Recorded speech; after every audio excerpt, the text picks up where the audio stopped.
Welcome to the Spring Forward podcast. I'm your host, Spring Richardson-Perry, the organizational change agent that is going to help your business achieve the excellence you desire. If you're a business leader looking to take your business to the next level or simply looking for new ways to spring your business forward, then this is the podcast for you. So let's get down to business and spring forward into excellence.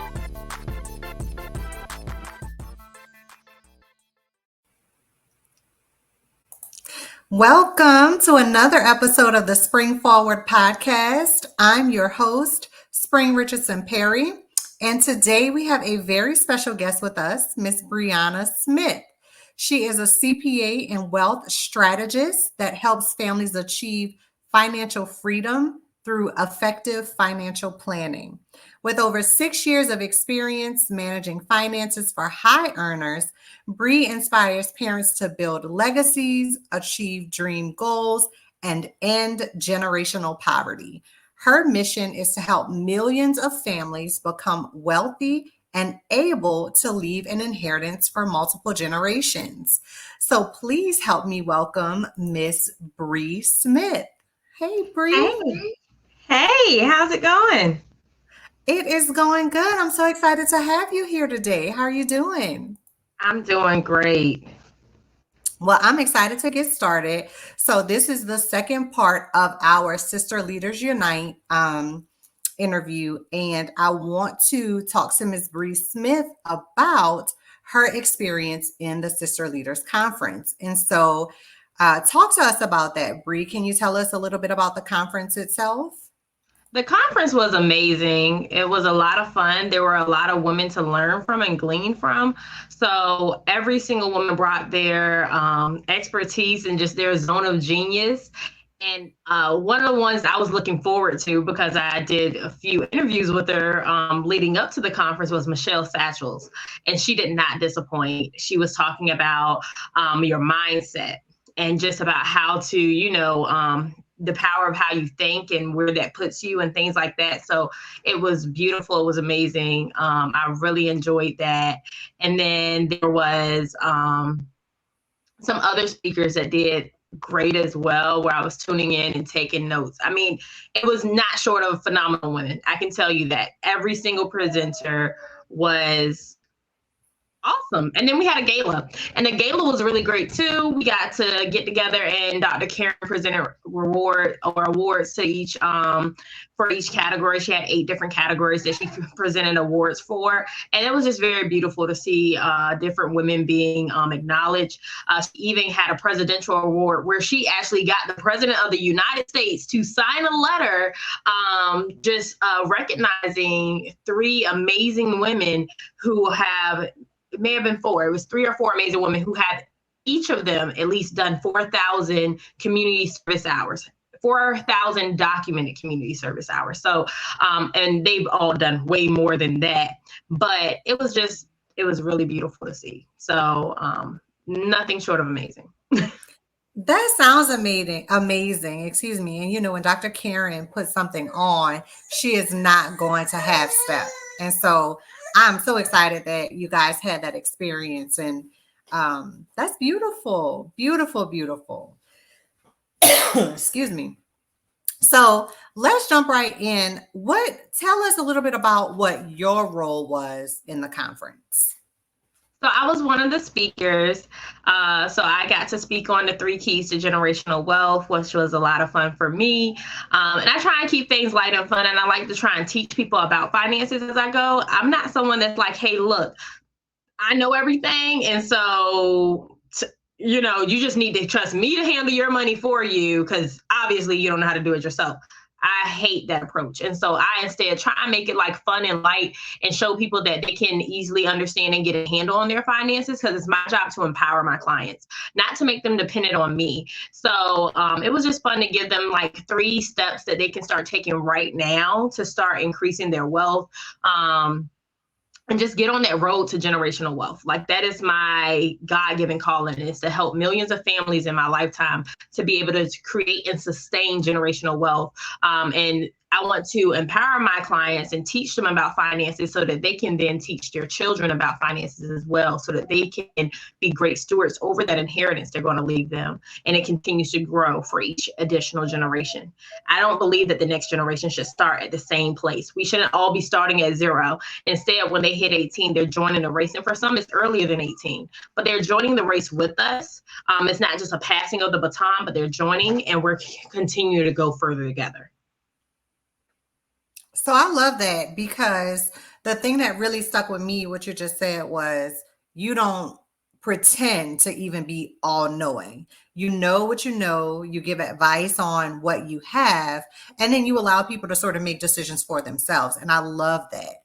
Talk to us a little bit more about your financial services firm and what you do to help families leave a legacy. Yes, so that's Bri Smith Financial Services, and there we have courses, one-on-one options, tax preparation, bookkeeping. So I have a course called The Financial Freedom Plan, where I take clients through the 6 steps to create their custom financial plan with me.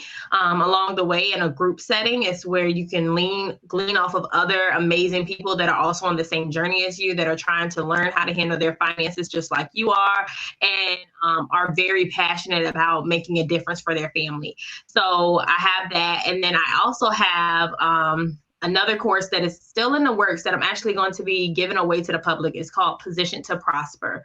And so that is all about God and money. And it's talking about how you were created with a purpose. And so how we're going to walk in that purpose. What does God have to say about money, savings, debt, investing? What is it that God wants us to have as children of his kingdom? And so when you're a child of the king, you're supposed to be wealthy. You're supposed to have. So this whole thought process sometimes in the Christian community that being poor is somehow closer to Jesus is not. And so I don't know. Like, if my dad is the King of Kings, that means that I'm supposed to have wealth exceedingly abundantly and beyond what I could think or imagine. And so the King of Kings does not ring poverty to me, or paycheck to paycheck, robbing Peter to pay Paul. They may have both been disciples, but what we're not going to do is rob Peter to pay Paul. Like, that should not be our life. So we talked about that. And then I have one-on-one coaching where I just meet with clients one-on-one that want more of that intimate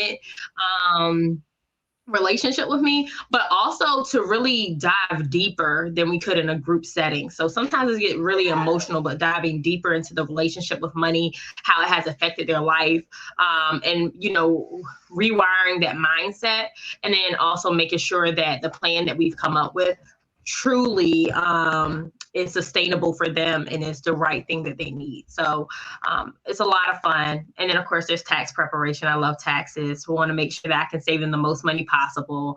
And bookkeeping is something that we just recently started offering. It's something that I've been doing for 7 years for other companies, but it's something I'm just now launching inside of my own business. So that's fun too. Wow. So you have a lot going on. That's amazing. Congratulations for you. And also, I love what you said about bringing God into this, right? Because, girl, you just brought me back to church on Monday morning. Look, because we, as a community of people, we've struggled for a while, and we've always been a community of people that have been close to God, and so we've sort of attributed, struggling to having a close relationship with God. But I firmly believe in what you just said. If he is our king and we are his children, then we are entitled to abundance. And we have to, and that, like you said, is a mindset that we have to change, that we have to switch, and we have to start thinking about money in a different way. And so I love that you incorporate this into your teaching, into your business. This is just beautiful. What I want to talk about now is how do you envision all of the things that you learn to benefit your clients? So I think that the way it benefits my clients is how it also benefited me. To be around other women that are much further along in their careers than I am, that it's great to be able to have a circle where you can also learn from someone else. So it's rough if you're in a circle and you're the one that's at the peak, and you're just trying to help your friends to rise up. It's different when you get to be in a room where, I mean, a lot of these women had doctorates. A lot of them have, been managers for decades. They have been doing this thing for a very long time, some of them longer than I've been alive. So when it comes to that, they're going to be way more experienced than me. They're going to have a lot of wisdom and knowledge. And so just to be able to have some of it sprinkle on me was good. And I think that just allows me to be more well-versed and help my clients, because I'm someone that's always constantly learning. I don't think there's anyone in this world that I can't learn from, whether it's a child. So whether you're 2 or 92, I can learn from you. And so for me, I think it just makes me a better person to be around other people, to have new perspectives, new ways to look at things, and see how I can then bring that back to my clients and help them. And it can even just help me to empathize more, understand their situation better. So I definitely think it helps. I love that because, yeah, we have all sorts of friends, right? The friends that you grew up with, friends that you met along the way, maybe in college, maybe through business, just you have all sorts of friends, but you definitely want to bring someone up with you, but you also need that person who's at a higher level than you are so that you can see where they are, what it took for them to get there, and how you yourself can achieve that success. Because it's one thing to be okay with where you are, but we should always be striving to be better, to be the best version of ourselves each and every day. And so that is never going to allow us to be complacent. So I love that, that you said that. And I love how you tie that into your business, being able to serve your clients, learning from other people so that you can continually make yourself better. So talk to us now. Talk to us about community and how community plays a role in your business, because this season of the podcast is all about community, how either your business is contributing to the community, you yourself are contributing to the community, or how you're building community at home, because that's where it starts, right? So talk to us about that. So I love how you said community at home. So there's several different things going on with community right now. One would be at home. That's my first ministry. And so I feel like it's my duty to make sure that my family first, and I make sure that they're good to go, that they understand even money themselves. Like for my girls, they're 10. My son, my oldest son is 7. And so I go over with them money, like they get an allowance. And so when I paid them the other day for reading their books, because I paid them for reading and just going above and beyond what they need to do in school. So because of that, I'm like, okay, here's money. Now count out what I gave you. Like, let me know if I gave you enough or if I cheated you or not. Like, I have them start counting their money, knowing how much they're getting paid, knowing what they should be receiving back, and going about things like that. So that's a whole other spiel about how I go over my kids with finances, but they're definitely my first community. And I feel like the place where I need to make the most impact. So how do I show up as a mother? How do I make sure that I apologize if I make a mistake? Just how do I parent? That's going to be number one. Another thing is I've been partnered with Black Brand, which is the Black Chamber of Commerce here. And so I've been able to help a lot of entrepreneurs get ready for investing. And that has been a world of fun. So I help them with their 5-year projections and going over that and preparing for investor funding. They actually have a demo day. So it's Black Brand's program, B-Force. And so they actually have a demo day where all of the people come in after completing their 12 weeks or so.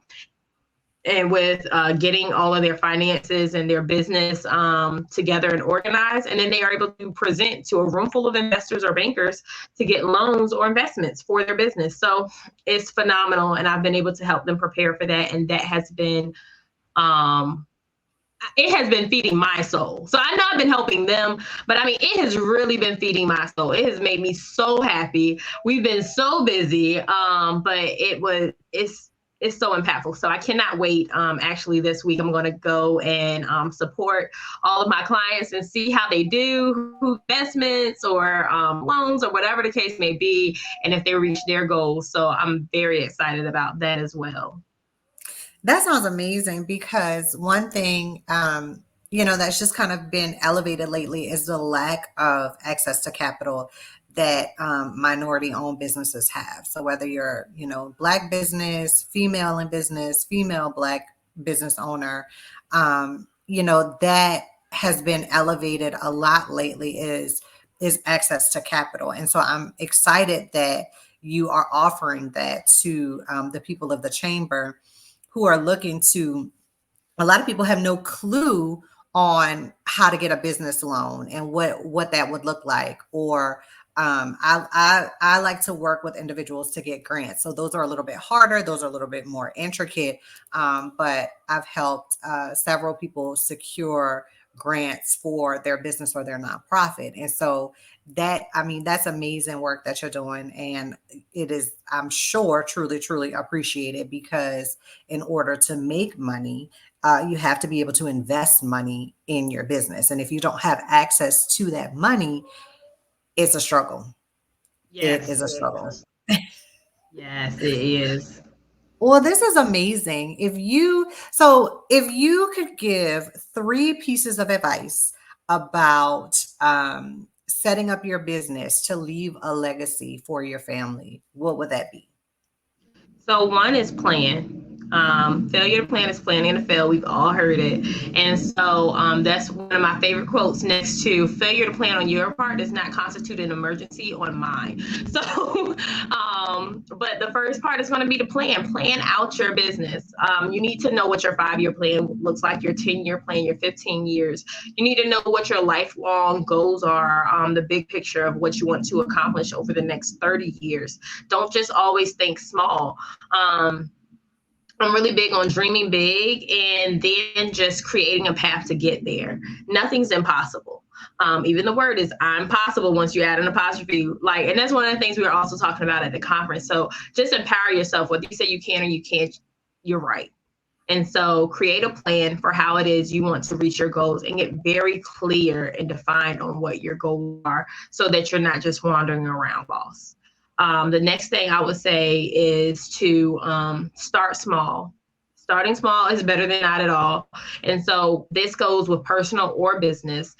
Start small when it comes to investments. Invest in yourself. Even if you only have a few bucks, you can start a business very lean at first if you need to. My first year, I spent less than $500 getting my business off the ground and started, and I was able to make that money back because I started small. Now, if I would have spent 10 grand in that first year, I may not have got that money back. So,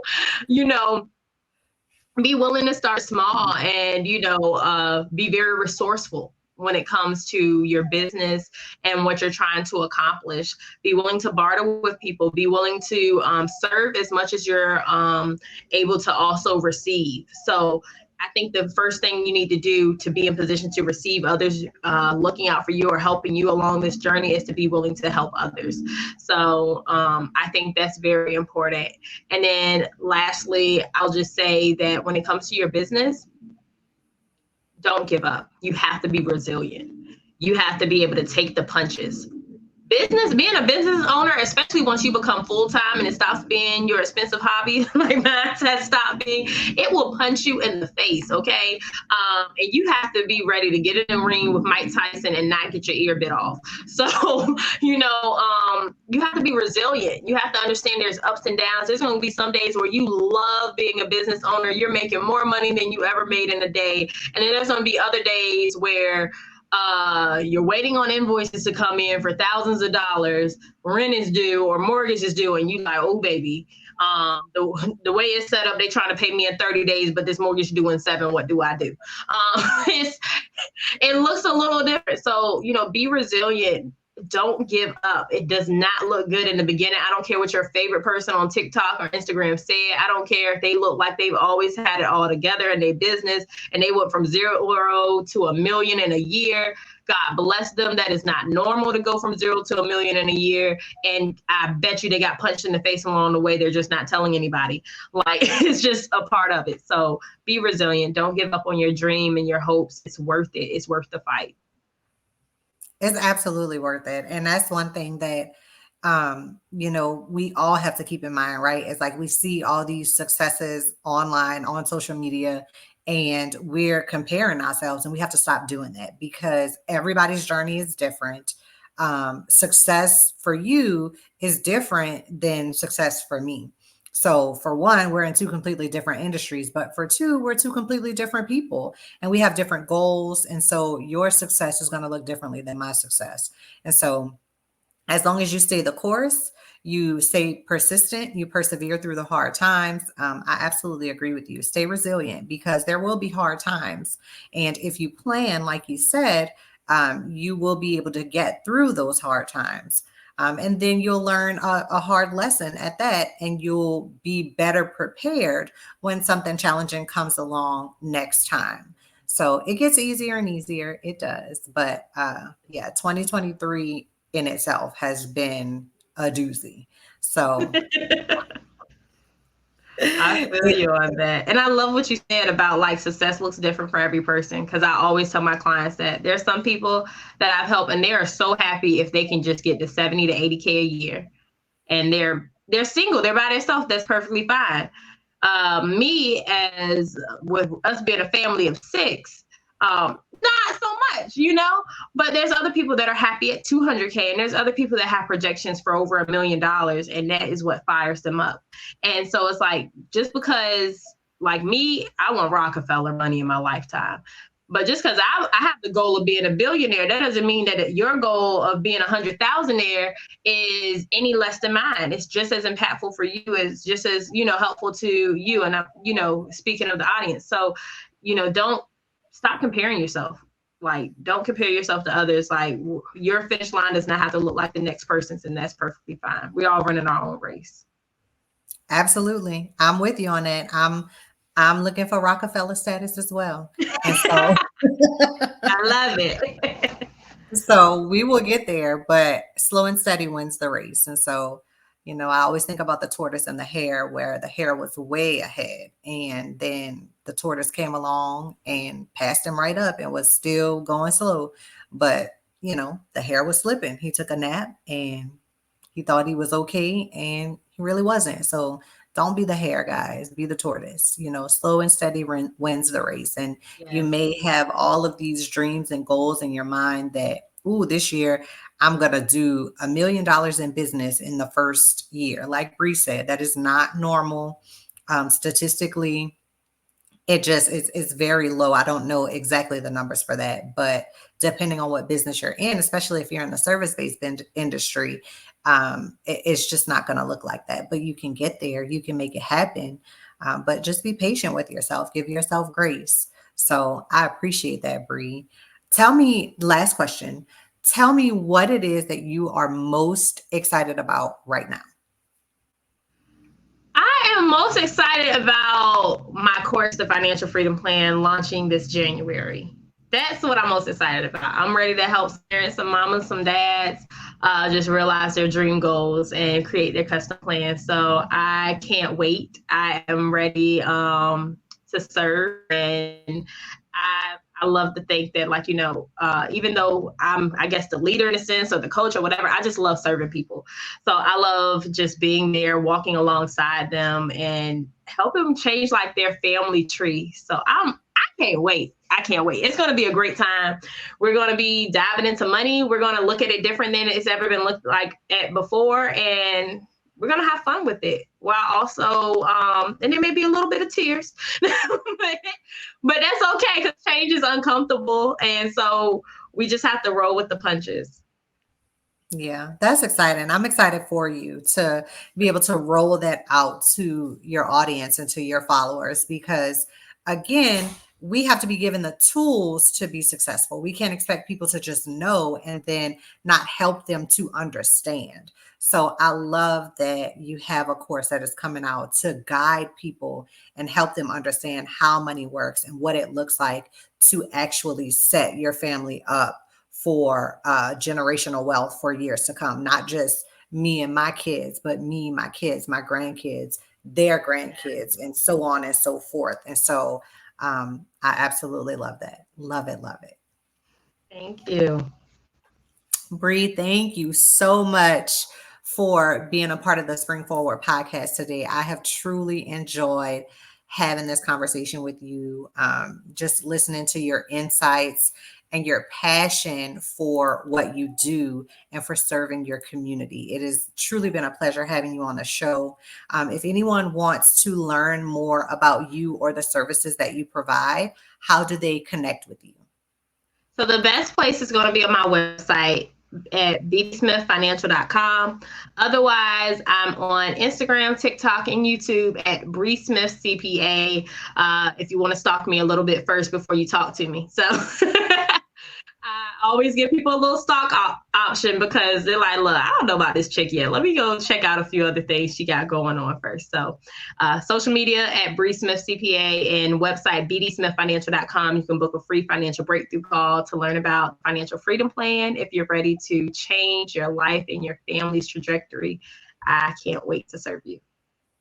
Oh, that's awesome. And guys, you get to learn a little bit more about her on her social channels before she starts managing your money. I know you want to know, well, what is she doing? How is she really going to help me? I need to know because I need to know what she's going to be doing with this money. So connect with her, get to know her, and let her help you. I'm excited for y'all. Thanks so much, Bri. Thank you so much, Spring. I really enjoyed this. Thanks, guys, for tuning in. And until next time, we'll see you later. Thanks for listening to the Spring Forward podcast. I hope you were able to capture some of the gems that were dropped and are excited to start using the information to help your business spring forward into excellence. I would love to hear some of your biggest takeaways from this episode, so connect with me on LinkedIn or Facebook or tag me on Instagram at springy_springtime. And don't forget to subscribe to the show so you don't miss an episode.